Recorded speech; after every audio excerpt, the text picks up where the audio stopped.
যেই আসুক, এই জগৎ আমি ছাড়ব না। তুমি ধ্বংস আনতে এসেছো, আমি রক্ষা করতে দাঁড়িয়ে আছি। এখানে সমাস অর্থনাশ। আমি শুধু শক্তি নই,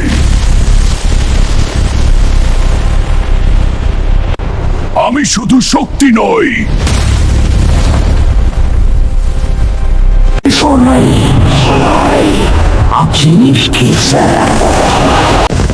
আমি শুধু শক্তি নাই, আমি সীমা স্পর্শ। যতবার ধ্বংস আসবে আমি ততবার দাঁড়াবো। যতবার ধ্বংস আসবে আমি ততবার দাঁড়াবো।